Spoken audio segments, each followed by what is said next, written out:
안녕하세요. 마블성형외과 원장 설범입니다. 가슴을 고민하시는 분들 중에 가장 흔히 듣는 유형별 타입을 세 가지를 골라서 참고가 될 만한 얘기를 한번 해보려고 합니다. 첫 번째로 윗가슴이 많이 모자란 것 같아요 라고 얘기하시는 분들이 계세요. 여러 가지 유형들이 있는데요. 실제 가슴 좀 있어도 윗가슴에 뼈가 되게 밋밋한 분 있죠. 꺼진 분들. 가슴 자체는 작더라도 윗뼈가 좀 나온 분들은 좀 윗가슴이 좀 있다고 느끼시는데 실제로 가슴은 아니죠. 평평한 분들, 옆에 보면 딱 약간 진짜 일자로 쭉 떨어지는 분들이 있잖아요.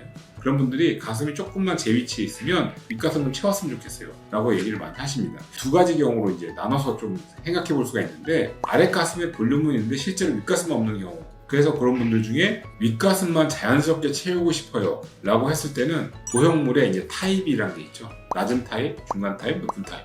윗가슴을 채워줄래 너무 커지지 않게, 부하지 않게 하는 보형물 선택을, 일단 높은 타입은 사실 많이 배제가 되고요. 거기다가 높은 타입을 쓰면 경계 라인이 눈에 더 많이 띄게 되죠. 그런 이유에 따라서 높은 타입보다는 중간 타입이나 낮은 타입을 오히려 그게 자연스럽게 되는 결과가 되고요. 그 다음에 보형물로 커버할 수 없는 비대칭이 있다거나, 보형물 선 라인이 그래도 조금 줄었으면 좋겠다거나 했을 때 윗라인 따라서 지방 이식을 조금 해주는 거는 좋은 결과가 될 수 있습니다.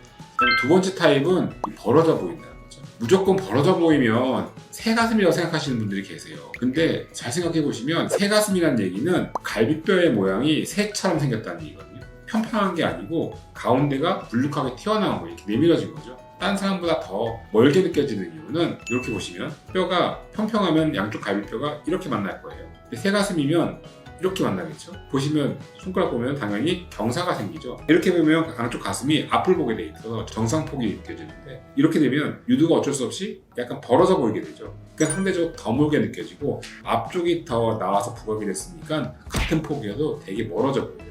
새가슴인 분들은 해결하는 방법은 진짜 새가슴이든 평평한 분이든 간에 똑같습니다. 보형물이라는 게 라운드하게 공간을 만들려고 하면 가로폭도 맞춰보고 세로폭도 맞춰보거든요.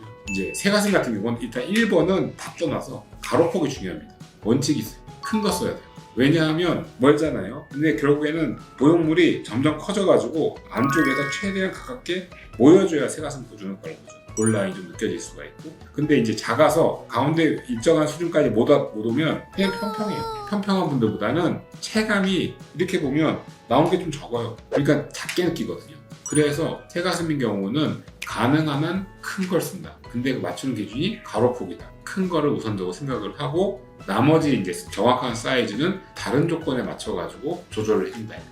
세 번째가 모유수유인다 한 다음에 처진다는 얘기인데요. 처진 것도 여러 가지 타입이 있어요.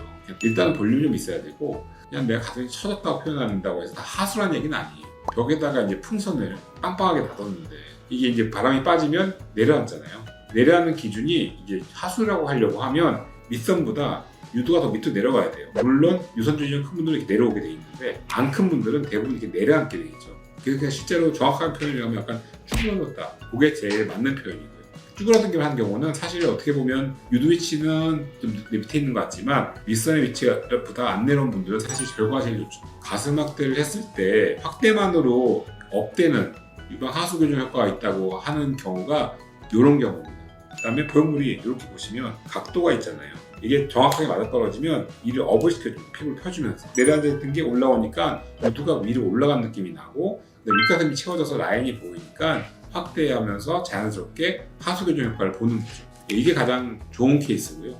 그 다음부터는 피부의 늘어짐에 따라서 가슴 거상을 같이 할까 말까를 고민하게 되는 거고, 그 다음에 이게 또 모유수하다 보면은 양쪽에 비대칭으로 생겨요. 그런 경우에 한쪽만 하수 교정하면서 한쪽은 그냥 가슴 확대해서 밸런스를 맞춘다거나, 이런 식의 조정을 통해서 결과를 얻을 수가 있습니다. 오늘은 가장 흔하게 얘기하시는 세 가지에 대해서 대략적으로 알아봤습니다. 이상 마블성형외과 원장 설범이었습니다. 감사합니다.